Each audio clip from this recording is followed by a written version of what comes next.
No sé qué extraño cuando intento compartir. Hola a todos, gracias por seguirnos el día de hoy. Vamos a comenzar el evento en alrededor de un minuto para que a los que se están conectando nos comiencen a seguir. Así que un minuto y comenzamos la charla. Gracias.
Ok, Justin, ¿puedes comenzar?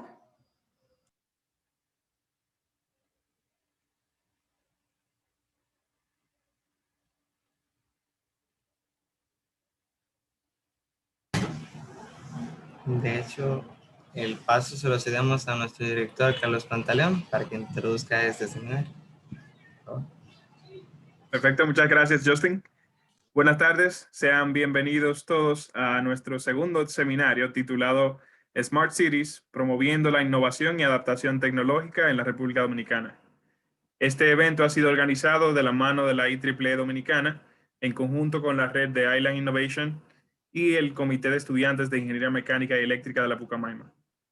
En esta ocasión, tenemos el honor y la oportunidad de presentarles una serie de charlas técnicas que tienen como eje central el desarrollo de las ciudades inteligentes, con el propósito de promover la innovación y adaptación de nuestro país en el ámbito de la tecnología. La implementación de las ciudades inteligentes o Smart Cities nace de la necesidad de mejorar la calidad de vida de los habitantes de un determinado territorio, creando ciudades sostenibles, tanto a nivel económico como social y medioambiental. En dichas ciudades se aplican las tecnologías de la información y comunicación, TIC, para proveer infraestructuras que garanticen un desarrollo sostenible, un incremento de la calidad de vida de los ciudadanos y una mayor eficacia en el uso de recursos disponibles. En este aspecto, el Comité de Estudiantes ha decidido implementar la temática de las ciudades inteligentes como eje principal de este evento, ya que nuestro país ha presentado durante muchos años necesidades económicas, sociales y medioambientales que han impedido la apertura hacia la sostenibilidad. De igual forma, cada día vemos la expansión y evolución de la tecnología, por tanto, la inclusión de esta en nuestro país puede ser el punto de partida para garantizar un desarrollo significativo con el que los dominicanos gocen de sostenibilidad ambiental, se fomente la estabilidad económica y la inclusión social sea garantizada.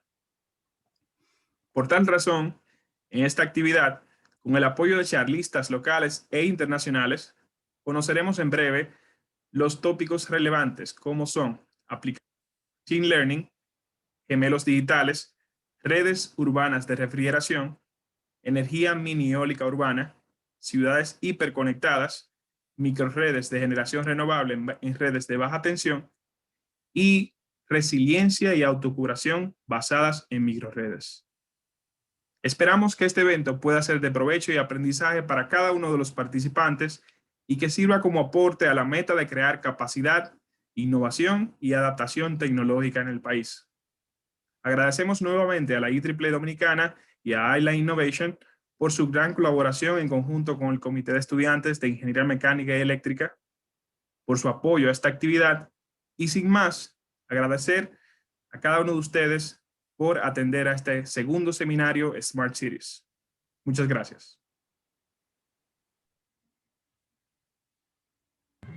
Muchas gracias, director. Bueno, como ya escucharon, mi nombre es Justin Bueno, presidente del Comité de Estudiantes, y ahora daremos inicio a la introducción al primer charlista. En primer lugar, las microredes son pequeñas redes o circuitos capaces de generar energía que además pueden funcionar de manera autónoma. Actualmente, están teniendo un gran desarrollo y son llamadas a jugar un papel fundamental en el futuro cercano, no solo para optimizar, sino también para llevar la energía a lugares de difícil acceso. Por lo tanto, son una pieza importante en un futuro sostenible. El doctor Nedir cuenta con más de 40 años de experiencia en docencia universitaria e investigación. Su investigación abarca la modelización, el control y la gestión de la energía de los sistemas de generación de energía alternativa, el control de la carga y la aplicación de la inteligencia artificial a la gestión de energía de las microredes para la resiliencia y la autocuración de los sistemas de energía. El Dr. Nedir es miembro vitalicio de la IEEE, recibió en 2010 el premio Nora Wiley Faculty Award for Meritorious Research de la Universidad Estatal de Montana. En 2016, el premio Ramakumar Family Renewable Energy Excellence Award de la Sociedad de Energía de la IEEE.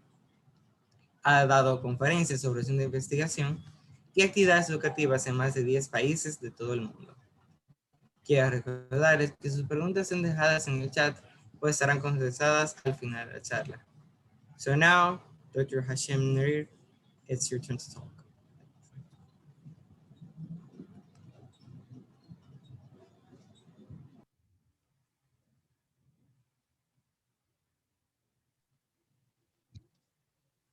Okay, thank you, Justin. Dr. Nedir, and whenever you want, you can share your screen and start the presentation.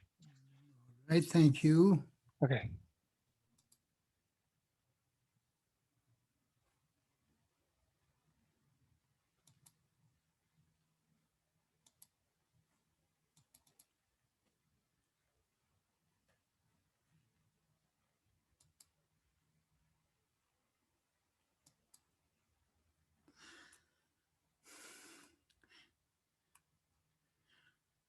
I'm happy to be here today presenting for you my topic on microgrid-based smart grid, resilience and self-healing, which I hope it is connected to the PEER project somehow.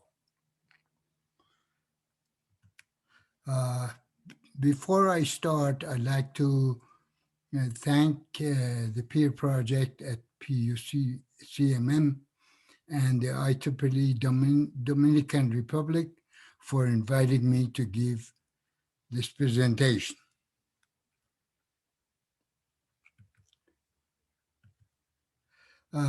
First, I give you the overview of what I'm going to talk about. I will first talk about the evolution of electric power from where we started over 150 years ago to basically today, and then talk about what is smart grid and why we want smart grid, and also why we want microgrid, which I believe it is the cornerstone of the smart grid, but it is complex. The microgrid power management is complex. It's multi-objective, as I will talk about in my presentation. After I do talk about that, then I will have some proposed ideas related to the project that I currently have from the National Science Foundation, which is on microgrid-based grid and grid resiliency and basically resiliency and self-healing, which artificial intelligence and machine learning, as an example, is used for improving resiliency. Okay, where we started some 140, 50 years ago, Thomas Edison actually invented incandescent lamp and DC power generation for distribution. When he started the incandescent lamp, his slogan was, "I will make the electric light bulb so cheap that only the rich will be able to afford to burn candles," because that's what people were using in those days. Then he started the DC distribution with the DC dynamo, and this was in the 1880s. Now, after he started this DC distribution, this younger man, Nikola Tesla, who was about some 10 years younger than Edison, he came up with another idea, which was AC power. But knowing that Tesla was a lot younger than Edison, nobody actually bought his idea. Although his idea was solid, and that's what we have today, is all based on what this fellow, originally from Austria, actually did that. His invention, as you see, the bullets, it was AC generation and transmission, transformers, induction motors. These are everything that we are using today.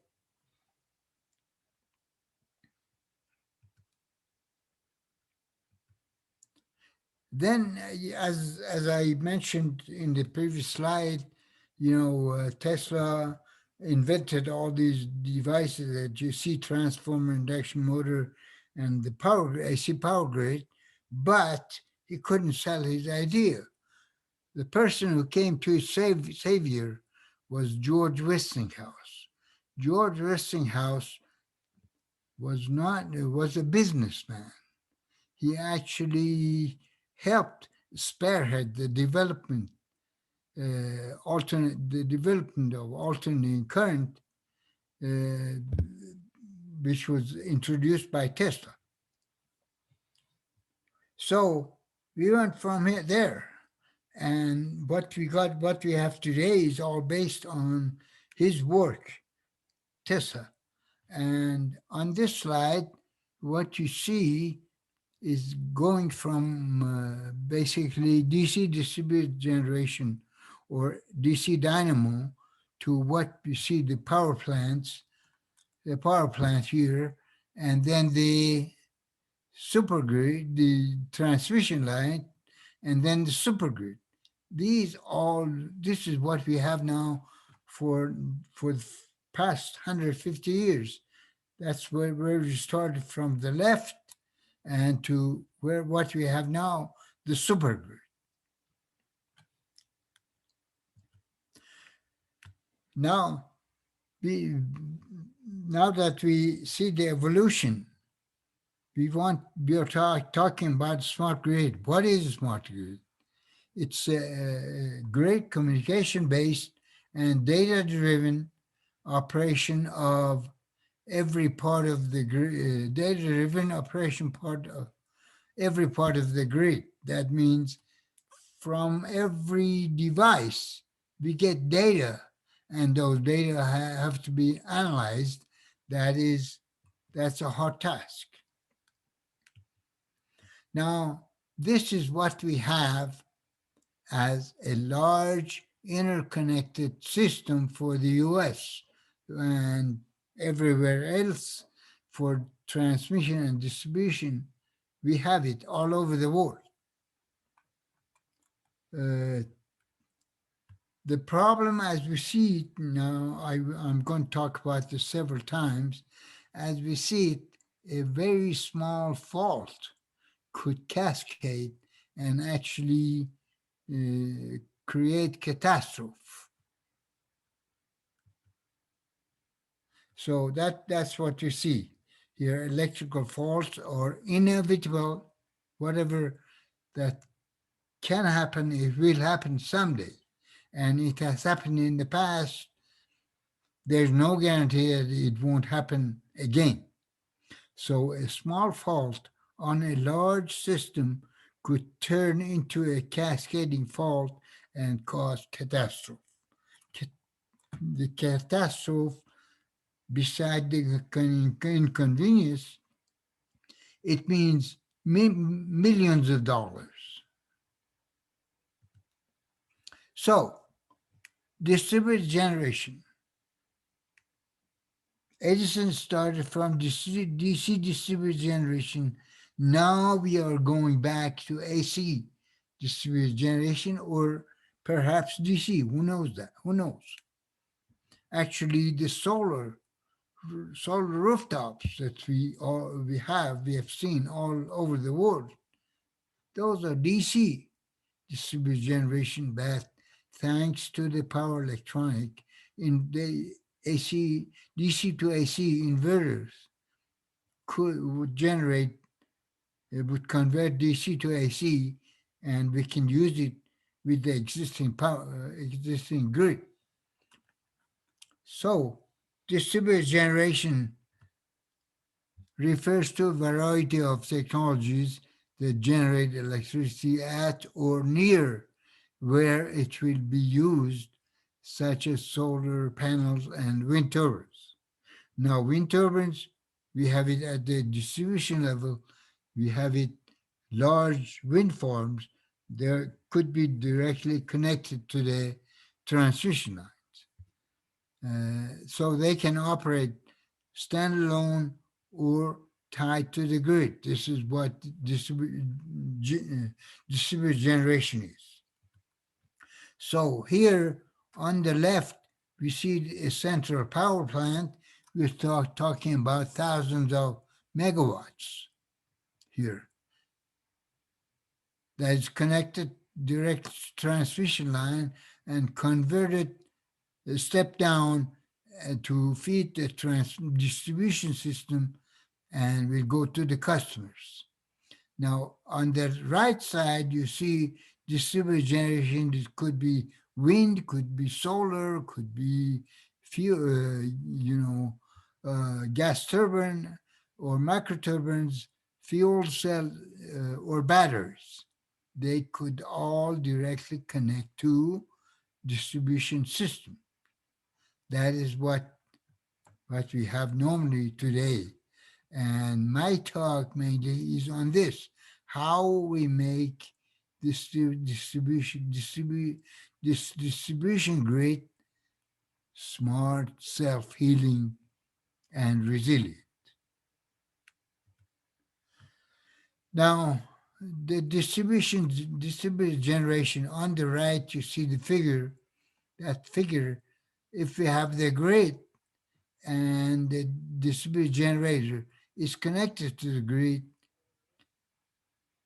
the very, very concrete regulation is that in case we have a fault on the grid and the grid goes blackout, the DG, distributed generation, must disconnect in 2 seconds, very quickly. Reason for this is that, if the grid is out, the linemen have to go work and find the problem.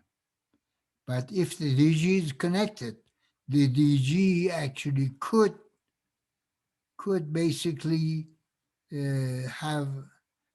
affect the grid and make it live and provide danger for the linemen working on the grid. Okay?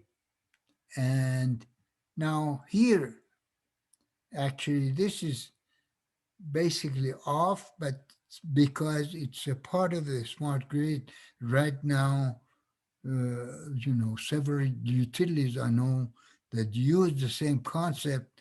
This is the concept we developed, and this is the internet-based, basically using water heaters as a storage element for when wind power is available, but there's too much.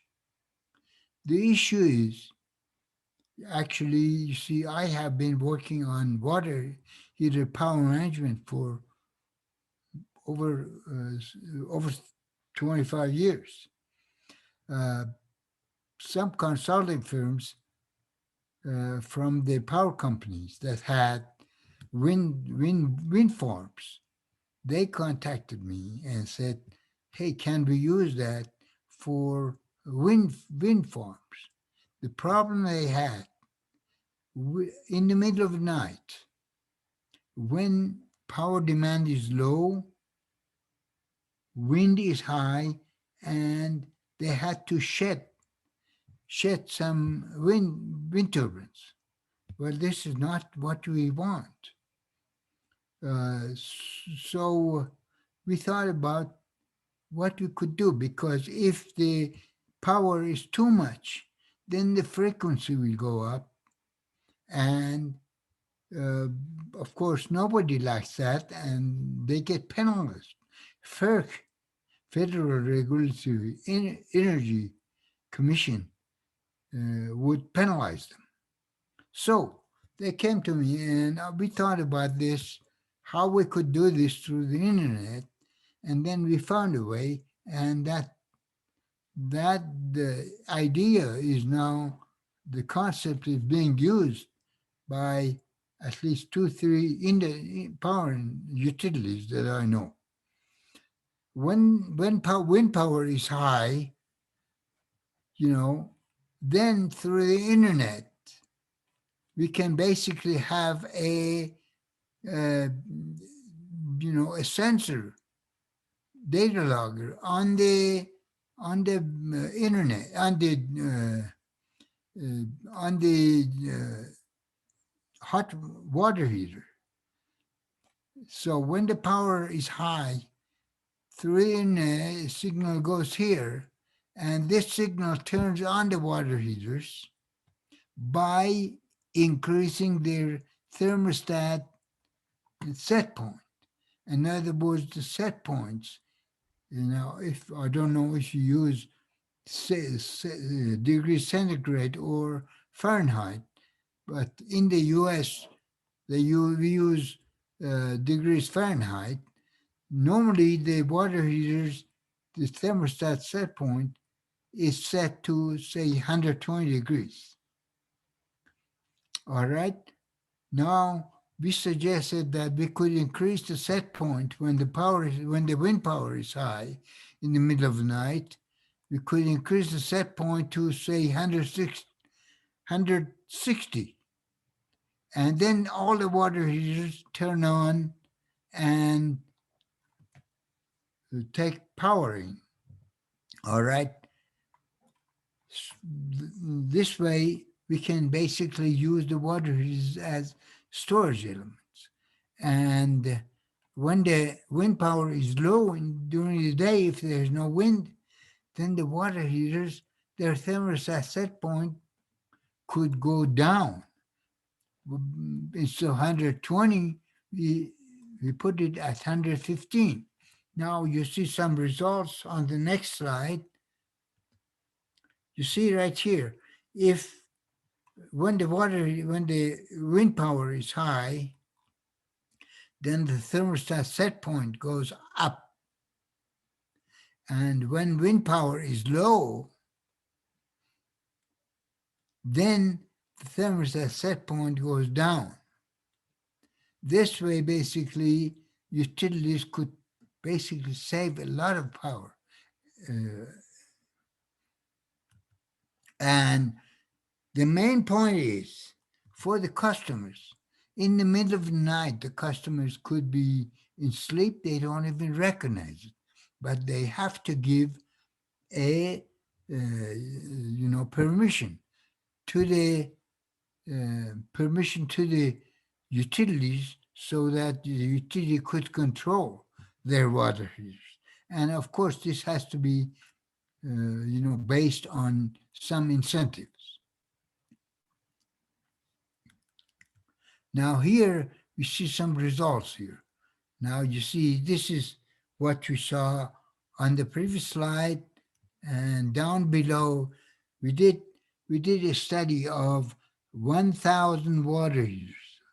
So you see the figure that you see here, these lines, this is the response of the 1,000 water users.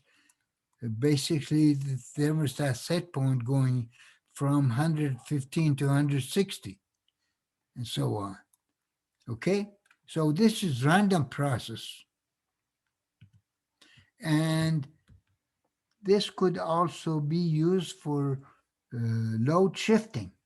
So during the high demand hours, see the peak, the black curve shows the peak here at around 8 a.m. But we don't want that. We could shift it so that, during the high demand hour, the demand is low and the peak demand is shifted to here, where you see it. Now we go to, if you have any question about these, at the end, I'll be happy to try to answer some questions. So microgrids, what are they? We say microgrid is the cornerstone of the smart grid. So here it is, a microgrid. A microgrid is a collection of distributed generation sources, storage and loads connected to a common bus, normally at the distribution level.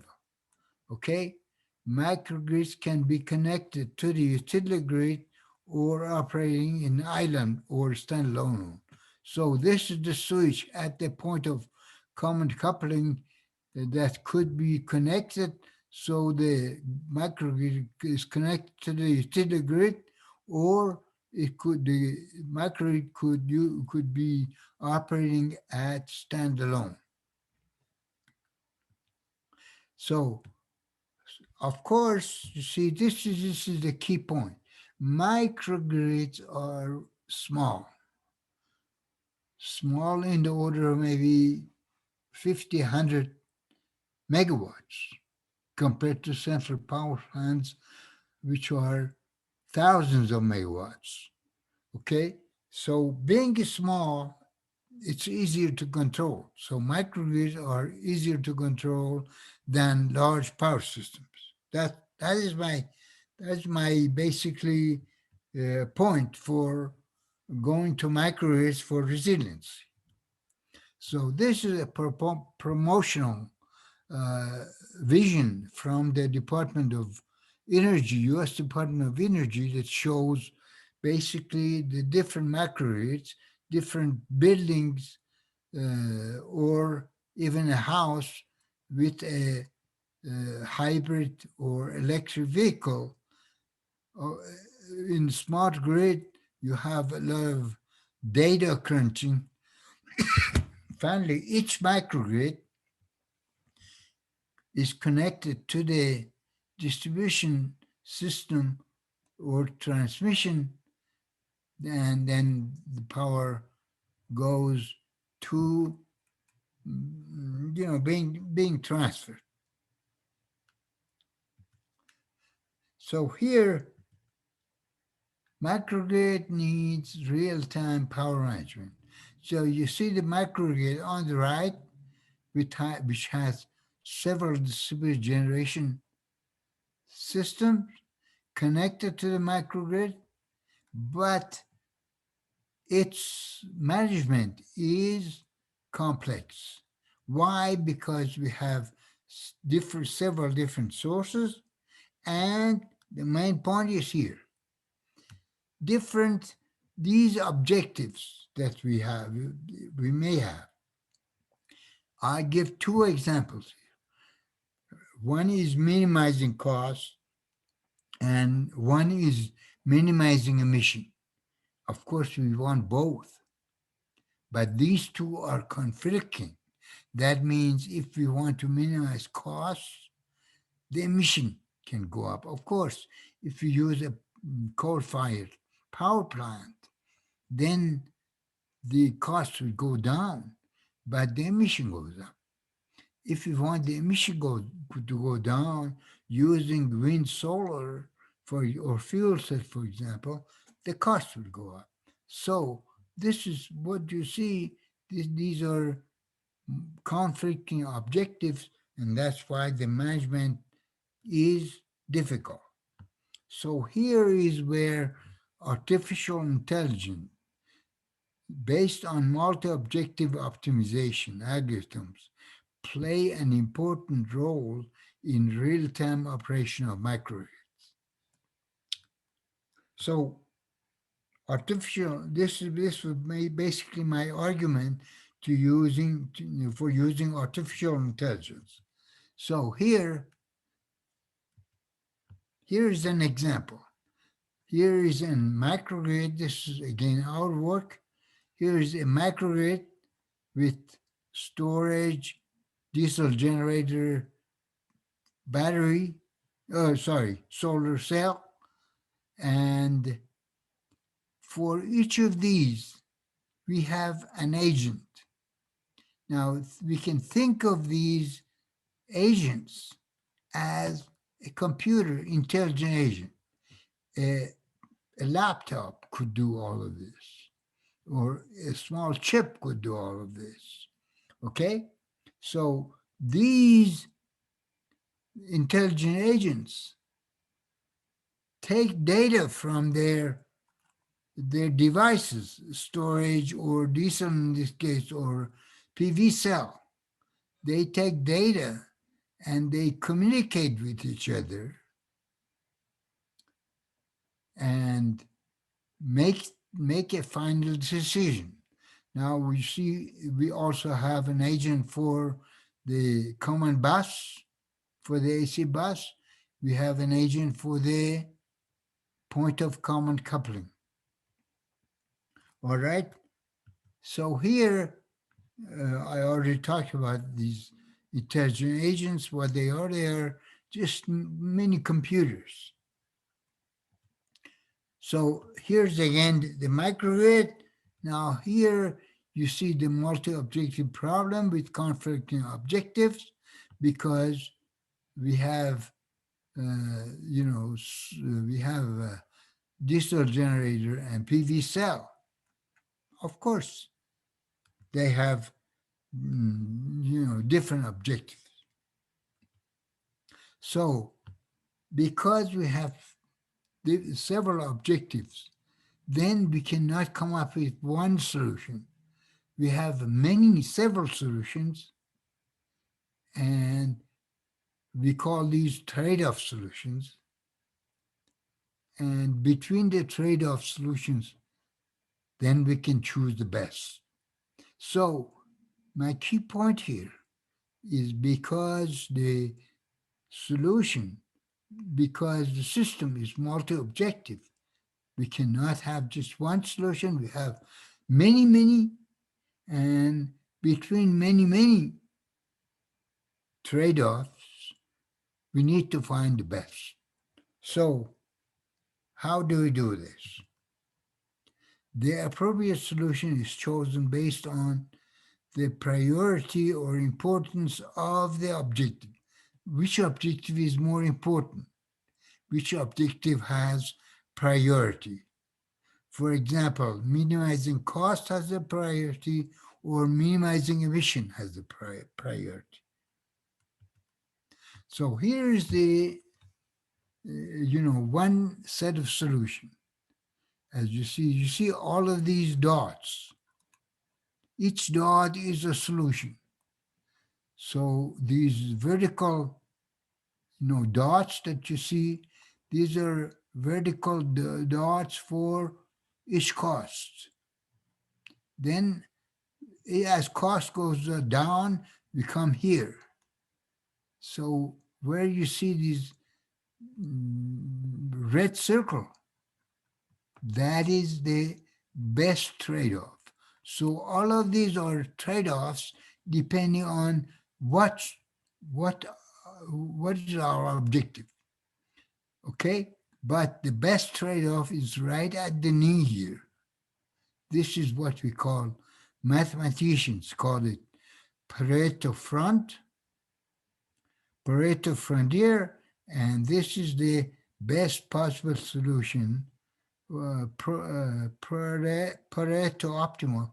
I probably should have called this best possible solution, but not Pareto optimal, because all of these points are Pareto optimal. So yeah, here's the microgrid, and the solution is on the right. Here's another one. You see on the left, you see the microgrid that has the a fuel cell, diesel boiler, heat exchanger,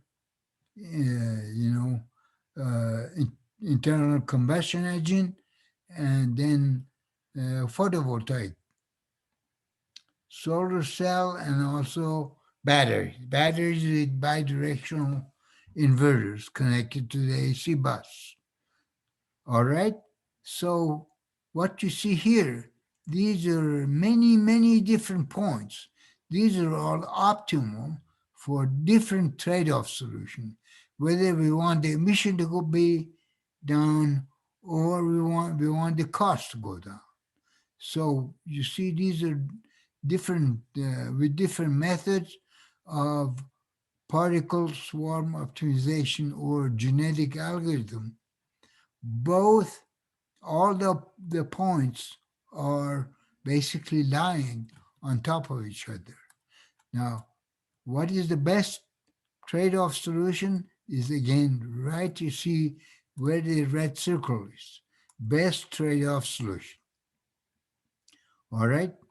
So this is what I mean by a multi-objective system. And of course, when you want to do all of this in real time, then the problem is difficult. So we need to find a fast way of doing it. Now, the supergrid. Supergrid, I already discussed that a small fault could basically cause catastrophe. Here I give two examples. One in July 1996. Most of you were not born then, or some of you. Another one, August of 2003.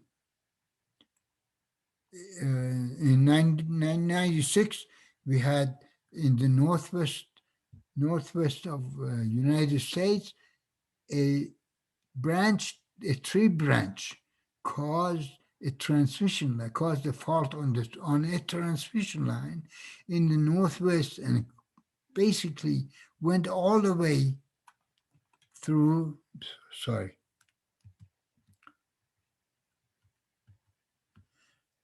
in the northwestern United States, and it went down all the way to the southwest, so causing catastrophe.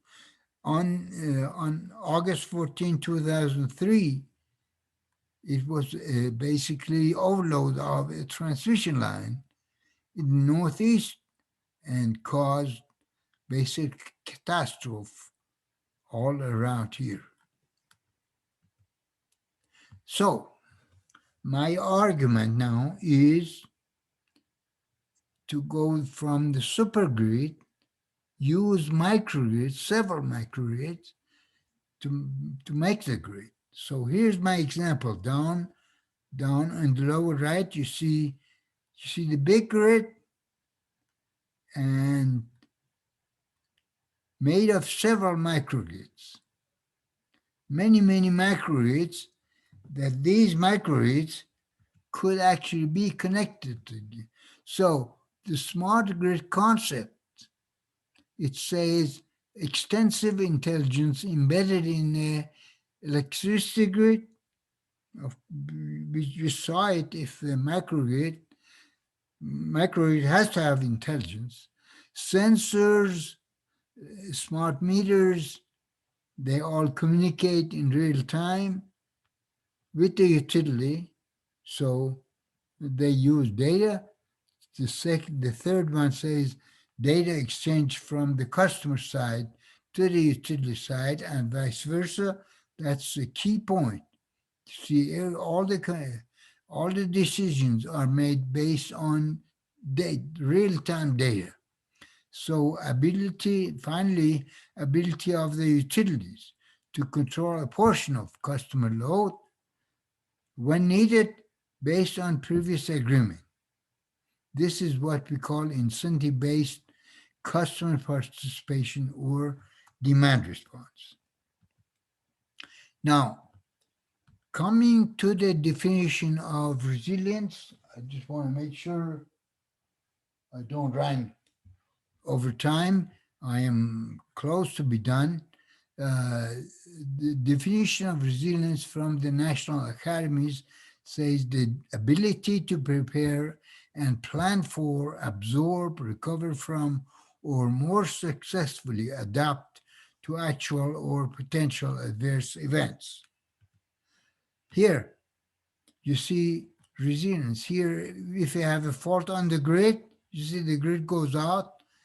In 2 seconds, the microgrids, all connected to, say, one bus, they must disconnect from the grid and they can operate independently.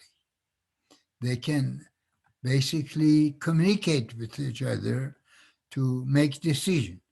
So microgrids will separate from the grid and operate independently.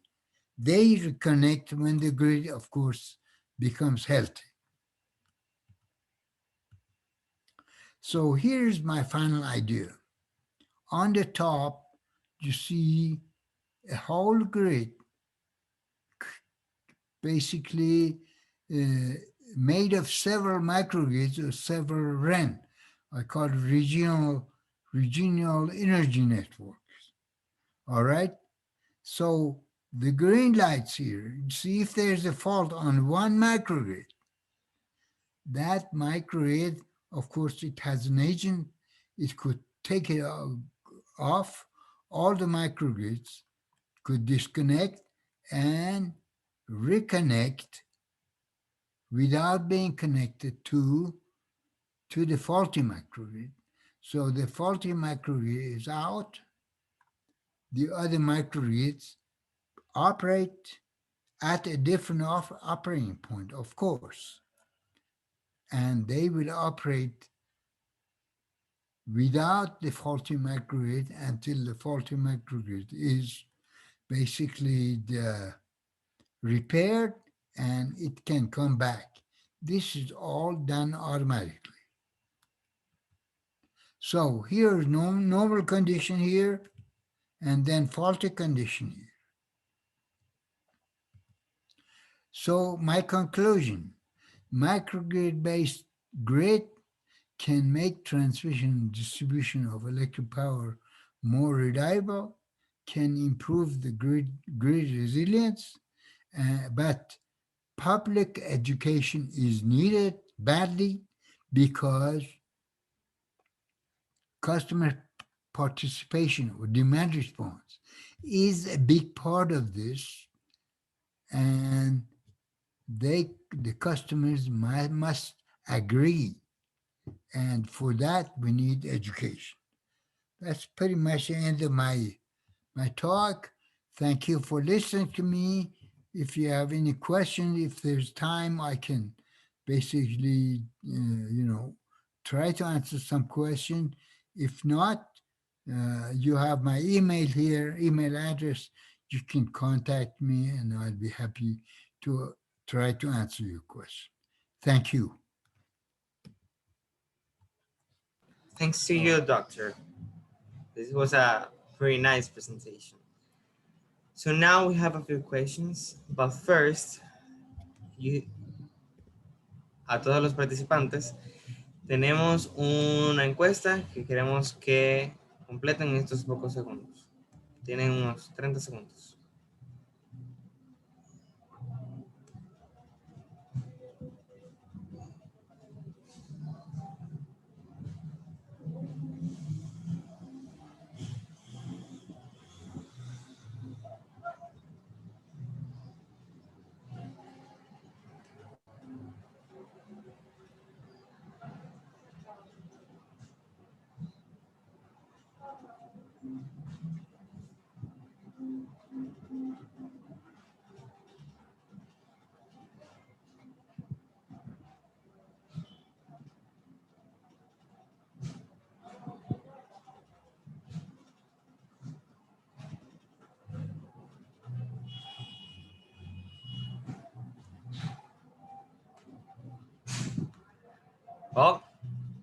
Gracias a todos los que participaron en la encuesta. Ahora pasamos a la sección de preguntas. Tenemos unas cuantas preguntas para el doctor. So, doctor, the first question is, the utilities that you're using for the thermostat technology, how much energy are we talking about that they manage to move in the demand response program? No, I'm sorry, Ramon. Could you repeat the question? Oh, of course. The utilities that are using the thermostat technology, how much energy are we talking about that they move to in the demand response program? How much energy could they save? Is that the question? Yes, I guess that's what they meant. Well, you see, it depends on how many water heaters, for example, is on the system. The system, they contacted me. They have 3 million water heaters, each one for 4.5 kilowatts. So that is about 12 megawatts. That's quite a bit of energy. So it just depends what it is. And besides that, it doesn't have to be water heaters. You can do this with air conditioners. You can do this with other heating devices where they can, if you can store energy, that's the way to go. Well, thanks.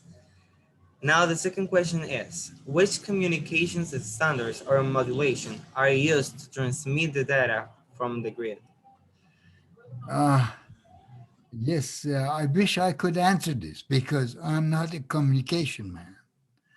Yes, the communication, the way I actually designed the system, it's based on wireless communication.